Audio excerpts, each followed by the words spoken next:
tapat, matatag at maaasahan balitang tama at totoo lamang dito sa Pilipinas Network. Magandang araw sa ating mga kababayan sa Pilipinas at sa buong mundo. Huwag kalimutang pusuan ang video, sumubaybay at pindutin ang patingaw upang lagi kayong updated sa balita. Simulan na natin. Isang matinding akusasyon ang ibinato ngayon ng Russia laban sa Ukraine matapos umanong atakihin ng drone ang isang bus na naglulula ng mga batang mag-aaral mula sa Belarus. Ayon sa ulat, mariing itinanggi ng militar ng Ukraine ang paratang na ito at sinabing peke ang balita. Nangyari ang insidente sa gitna ng patuloy na labanan ng dalawang bansa na nagdulot ng pangamba sa kaligtasan ng mga sibilyan sa mga karatig lugar ngayon. Inihayag ni Yegor Kovalchuk, ang pansamantalang gobernador ng rehiyon ng Bryansk sa Russia na malapit sa hangganan ng Ukraine, na ang nasabing bus ay may dalang koponan ng mga batang manlalaro ng soccer.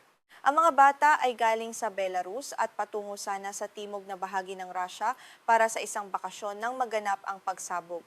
Agad na rumesponde ang mga otoridad sa lugar upang magbigay ng paunang tulong na medikal. Sa kanyang pahayag sa Telegram, sinabi ni Kovalchuk na binisita niya ang mga nasugatan sa ospital. Inilarawan niya ang insidente bilang isang sadyang pag-atake sa pampublikong sasakyan sa isang busy na highway. Ayon sa kanya, walang dahilan upang puntiryahin ang mga sibilyan lalo na ang mga bata at itinuturing niya itong isang direktang gawaing terorismo na naglalayong maghasik ng takot sa mamamayan doon. Tinawag naman ng Ministring Panlabas ng Russia ang pag-atake bilang isa na namang karumal-dumal na krimen. Kinumpirma ng ahensya na isang babaeng kasama ng mga bata ang nasawi sa trahedya habang 8 iba pa, kabilang ang 6 na bata ang sugatan. Labis na ikinalungkot ng mga otoridad ang pagkamatay ng sibilyan at nangakong pananagutin ang mga may akda sa likod ng malagim at hindi makataong insidenteng ito ngayon. Sa panig naman ng Ukraine, mariing itinanggi ng General Staff ng kanilang militar ang mga akusasyon ng Russia. Sa pamamagitan ng isang pahayag sa Telegram, sinabi nila na sa tinukoy na oras ng insidente, ang sandatahang lakas ng Ukraine ay hindi gumamit ng anumang unmanned aerial vehicle o drone laban sa mga target sa Bryansk Oblast. Ayon sa kanila, ito ay bahagi lamang ng propaganda ng Moscow upang sirain sila sa mundo. Sa kasalukuyan, hindi pa nakakumpirma ang mga independenteng ahensya ng balita tulad ng Reuters sa katotohanan ng ulat na ito mula sa magkabilang panig. Kilala ang dalawang bansa sa pagtanggi na sadyang pinupuntirya ang mga sibilyan sa kanilang mga operasyong militar. Gayunpaman, ang mga ganitong uri ng insidente ay nagpapakita ng lumalaring epekto ng digmaan sa mga walang kinalamang mamamayan sa buong rehiyon. Ayon kay Alexander Kudzayev, ang ministro ng kalusugan ng Belarus na sinipi ng ahensya ng balitang Belta, 2 sa mga biktima ang nasa kritikal na kondisyon ngayon sa ospital. Kabilang dito ang isang matanda at isang bata na nagtamo ng malubhang pinsala dahil sa pagsabog. Patuloy silang binabantayan ng mga doktor at ginagawa ang lahat ng makakaya upang masiguro na mailigtas ang kanilang mga buhay doon. Dahil sa insidente, nag-utos na si Belarusian President Alexander Lukashenko na i-airlift o ibiyahe sa pamamagitan ng eroplano pabalik ng Belarus ang lahat ng nasugatang mamamayan nito. Nais ng Pangulo na makakuha ang kanyang mga mamamayan ng pinakamahusay na pangangalagang medikal sa kanilang sariling bansa. Nagpadala na rin ng mga espesyal na medical team ang Belarus upang asikasuhin ang mga biktima doon. Samantala, nagpahayag din ang Ministring Panlabas ng Belarus ng matinding pagkabahala at formal na humingi ng buong paliwanag mula sa pamahalaan ng Ukraine tungkol sa insidente. Ayon sa Belarus, kailangan magkaroon ng malinaw na investigasyon upang malaman kung paano naapektuhan ang kanilang mga mamamayan. Ang hakbang na ito ay nagpapakita ng lumalaking tensyong diplomatiko sa pagitan ng Minsk at Kyiv ngayon. Nagbahagi naman si Gobernador Kovalchuk ng mga larawan sa internet na nagpapakita ng pinsala sa kulay pilak na bus. Makikita sa mga larawan ng mga basag na bintana na sirang gulong sa kanang bahagi sa harap at mga bakas ng dugo sa ilang upuan sa loob ng sasakyan. Ang mga larawang ito ay mabilis na kumalat sa social media at umani ng iba't ibang reaksyon at pagkondena mula sa publiko sa iba't ibang bansa ngayon. Agad namang nagbukas ng investigasyon para sa kasong terorismo ang mga Russian investigator. Ayon sa kanila, ang bus na naglalakbay mula Gomel sa Belarus patungong Gelendzhik sa Russia ay may lulan na 44 na pasahero, kabilang ang 28 bata. Sinisiyasat na ngayon ng mga eksperto ang mga labi ng drone upang malaman ang pinagmulan nito at makakuha ng karagdagang ebidensya sa kaso. Hindi ito ang unang pagkakataon na inakusahan ng Russia ang Ukraine ng pag-atake sa pampublikong sasakyan.